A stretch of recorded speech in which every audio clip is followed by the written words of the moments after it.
Hair fall అనేది ఇది common problem అయిపోయిందండి. ఇది వరకు పెద్దవాళ్ళకి మాత్రమే హెయిర్ ఫాల్ ఉండేది ఒక వయసు వచ్చిన తర్వాత.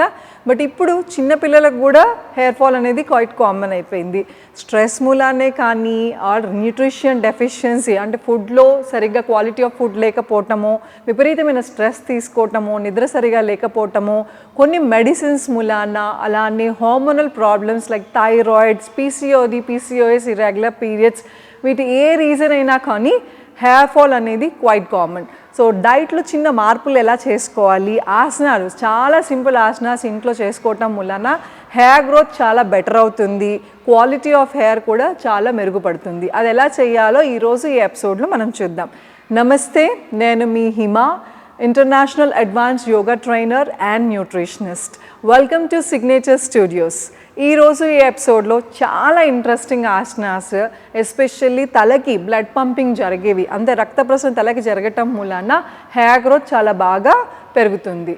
సో ఈరోజు మనతో పాటు ఉన్నారు మన వెల్నెస్ ట్రైనర్ స్వప్న గారు. ఇద్దరం కలిసి మీకు ఈరోజు చాలా సింపుల్గా ఆసనాలు ఎలా చేయాలో చూపిస్తాం. ఈ మధ్య నాకు చాలా హెయిర్ ఫాల్ అయిపోతుంది బాగా. ఎందుకని అంత హెయిర్ ఫాల్, డ్రై హెయిర్ అంతా కూడా డ్రైగా ఇలా బ్రేక్ అయిపోతున్నట్టు. సో ఒకటి స్వప్న, మనం రూట్ కాజ్ ఏంటో తెలుసుకోవాలి. అన్నిటికీ ఒకటి రీజన్ కాదు హెయిర్ ఫాల్కి రకరకాల రీజన్స్ ఉంటాయి. అది డెఫిషియన్సీ, మనకి ఏదన్నా వైటమిన్ డి డెఫిషియన్సీ అయినా, కాల్షియం డెఫిషియన్సీ అయినా, మెయిన్ హిమోగ్లోబిన్, రక్తహీనత అంటారు కదా, రక్తం సరిగా బాడీలో లేకపోవటం వలన సో ఎనీమిక్ ఉన్న వాళ్ళకి కూడా హెయిర్ లాస్ చాలా అవుతుంది. సో అన్నిటికన్నా ముందు మనం టెస్టులు చేయించుకోవాలి. అంటే మన హిమోగ్లోబిన్ ఎంత ఉంది, ఇవన్నీ జనరల్ టెస్ట్లు మనకి ఎక్కడ ప్యాకేజెస్ అవైలబుల్ ఉన్నాయి. లేదు అంటే మీకు మీ ఫ్యామిలీ డాక్టర్ దగ్గరికి వెళ్ళి ఇది ప్రాబ్లం అంటే వాళ్ళు ప్రిస్క్రైబ్ చేసిన తర్వాత అప్పుడు టెస్టులు చేయించుకోండి. ఏమైనా సొల్యూషన్ ఉందా హిమా దీనికి? యోగాలో చాలా టెక్నిక్స్ ఉన్నాయి. సో బ్లడ్ పంపింగ్ ఎప్పుడైతే తలకి జరుగుతుందో ఆటోమేటిక్గా హెయిర్ గ్రోత్ పెరుగుతుంది. So this is one of the reason అనమాట. న్యూట్రిషన్ డెఫిషియన్సీ అంటే ఫుడ్లో ఏదైతే ఈ మన హిమోగ్లోబిన్ కానీ ఇవి సరిగా లేకపోవటం మూలాన హెయిర్ లాస్ ఎలా అవుతుందో, ఎక్సర్సైజ్ బ్లడ్ పంపింగ్ తలకి సరిగ్గా జరగకపోవటం మూలాన కూడా హెయిర్ లాస్ అవుతుంది. ఇప్పుడు మనం ఉన్నాం అనుకోండి, మీరు ఇలా నుంచుంటే బ్లడ్ కిందకే ఫ్లో అవుతుంది, కరెక్ట్?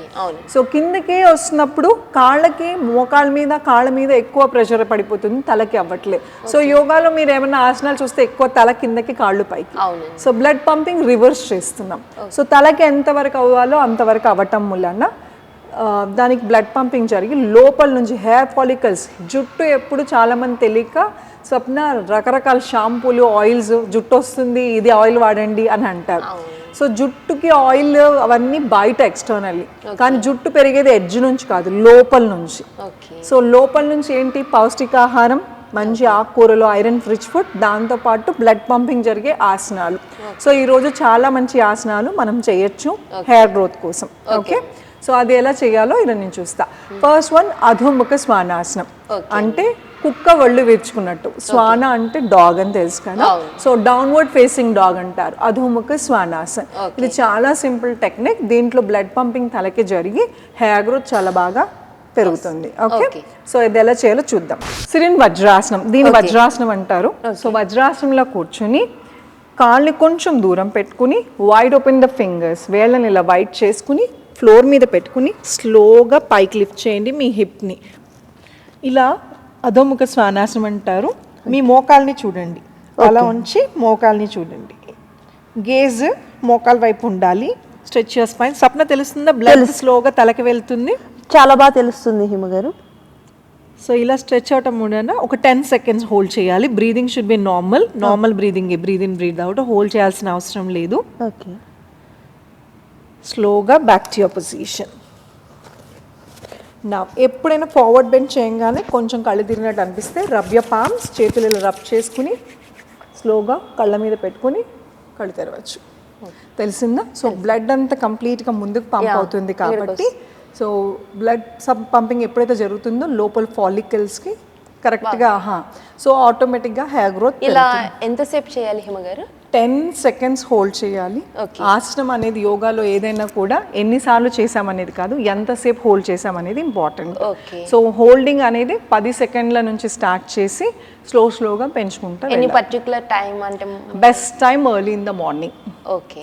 ఎర్లీ మార్నింగ్ చేయటము అంటే ఎంటీ స్టమక్తో ఉంటాం కాబట్టి మనం ముందు కొంగినా కూడా ఫుడ్ గొంతులోకి రావటము ఇబ్బంది ఉండదు, ఎఫెక్టివ్గా కూడా పనిచేస్తుంది.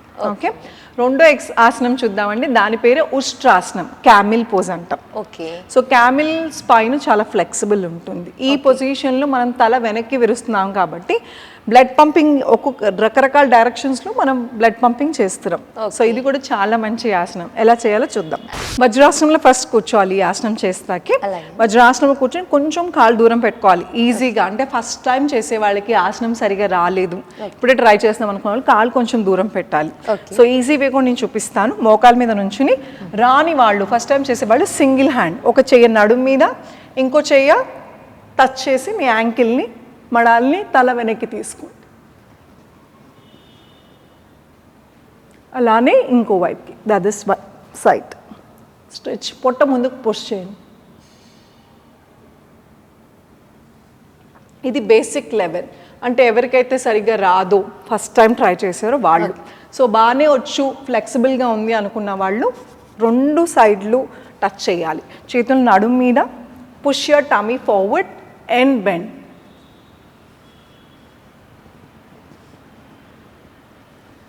తెలుస్తుందా స్వప్న? ఇంకా పొట్ట కొంచెం పుష్ చేయండి ముందుకి. Drop your head down. Blood కంప్లీట్గా తలకి వెళ్తుంది వెనకాల. అవును హిమ, కరెక్ట్. ప్రెషర్ బాగా తెలుస్తుంది. Correct. Back to your position. ఈ ఆసనం పేరు ఉష్ట్రాసనం అండి, క్యామిల్ పోజ్ అంటాం. ఇది ఓన్లీ హెయిర్ గ్రోత్కి కాదు, ఇక్కడ స్ట్రెచ్ అవటం వలన థైరాయిడ్ కంట్రోల్లో ఉంటుంది, మెడల నొప్పులు తగ్గుతాయి. కాకపోతే మరీ సివియర్ స్పాండలైటిస్ కానీ వర్టిగా ఉన్న వాళ్ళు చేయొద్దు. బ్యాక్ బెండ్స్ ఒక్కోసారి కళ్ళు తిరుగుతాయి, డిజీనెస్ వస్తుంది. సో కొంచెం ఇవి జాగ్రత్తలు తీసుకుని ఎవరైనా చేయొచ్చు.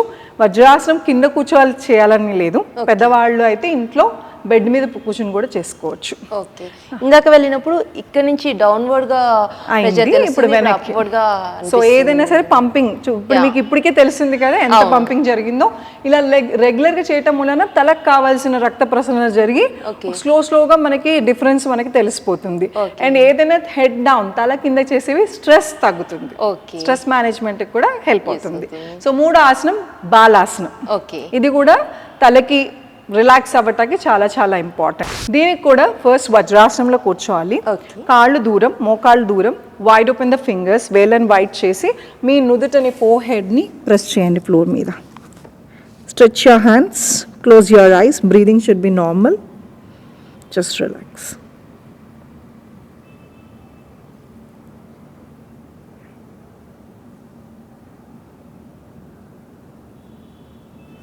Back to your position. ఇలా ఒక కొన్ని సెకండ్స్. ఇది హెయిర్ గ్రోత్ కనే కాదు, స్ట్రెస్ మేనేజ్మెంట్కి కూడా చాలా బాగా హెల్ప్ అవుతుంది. ఎప్పుడైతే ఫోర్ హెడ్ ఏదైతే ఉందో ఇక్కడ స్ట్రెస్ నర్వ్స్, సో మీ నర్వస్ సిస్టమ్ అని చెప్పాను కదా, so central nervous system, peripheral nervous system ఇవన్నీ రిలాక్స్ అవ్వాలంటే this is the point. So ఈ ఫోర్ హెడ్ ఎప్పుడైతే ప్రెస్ చేసినామో ఆటోమేటిక్గా రిలాక్స్ అవుతుంది, బ్లడ్ పంపింగ్ జరుగుతుంది. ఇది పడుకునే ముందు చేసుకోవటం వలన కూడా చాలా బాగా ఎఫెక్టివ్గా పనిచేస్తుంది. సప్న ఫుడ్లో కూడా చాలా చేంజెస్ తీసుకురావాలి. ఏదన్నా ఇన్సైడ్ అవుట్, బ్యూటీ అనేది ఇన్సైడ్ అవుట్, లోపల నుంచి కూడా ఫస్ట్ మనకు కావాల్సిన హెయిర్కి especially iron rich, iron content ఎక్కువ ఉండాలి. బెల్లం ఇప్పుడు మీరు న్యూట్రిషనిస్ట్ కాబట్టి మీకు కూడా ఐడియా ఉంటుంది. ఫ్లాక్స్ సీడ్స్ అంటే ఒమేగా ఫ్యాటీ యాసిడ్స్, అది కూడా హెయిర్ కి చాలా బాగా. అలాగే నాన్ వెజ్ తినే వాళ్ళకి ఫిష్, ఎగ్స్, ఎగ్ వైట్స్ ఎక్కువ తీసుకోవటం వలన మనకి కావాల్సినంత ప్రోటీన్ ఇవన్నీ ఎన్ని చేసినా స్ట్రెంథనింగ్ అవుతుంది. హెయిర్ అంటే లోపల నుంచి ఆ ఫాలికల్స్ ఇన్సైడ్ నుంచి పెరుగుతుంది కాబట్టి దానికి కావాల్సిన మనం పౌష్టికాహారం ఇస్తే ఆటోమేటిక్గా అది చెట్లకి ఎరువేలాగా అలాగా మనకి రైట్ ఫుడ్ అమౌంట్ చాలా చాలా ఇంపార్టెంట్. ఇంకొకటి హిమ గారు, ఇది రోజు రెగ్యులర్ గా చేస్తూ ఉండాలా? రోజు చేసుకోవచ్చు. ఈ ఆసనాలు ఎంతసేపు చేసాము అనేది ఇంపార్టెంట్, ఎన్నిసార్లు చేసాము కన్నా రోజు కన్సిస్టెన్సీగా చేయటం. అంటే తలకు బ్లడ్ పంపింగ్ అనేది రోజు జరగాల్సిందే కదా, సో అందుకోసమని రెస్ట్. అండ్ బెస్ట్ టైం అంటే early in the morning. So ఈ చిన్నపాటి డైట్లో జాగ్రత్తలు తీసుకుని మీరు ఈ ఆసనాలు చేయటం వలన హెయిర్ గ్రోత్ ఖచ్చితంగా డిఫరెన్స్ ఉంటుంది. Thank you so much. ఇవన్నీ జాగ్రత్తలు తీసుకుంటూ మీరు మీ హెయిర్ గ్రోత్లో డిఫరెన్స్ కనపడాలని కోరుకుంటున్నాను. ఇలాంటి ఎన్నో టిప్స్ కోసం, అలానే అడ్వాన్స్డ్ ఆసనాలు, ఫేషియల్ యోగా ఇలాంటివన్నీ కూడా మీకు నేర్చుకోవాలని అనుకుంటే ఈ కింద స్క్రోల్ అవుతున్న నెంబర్కి కాల్ చేయొచ్చు.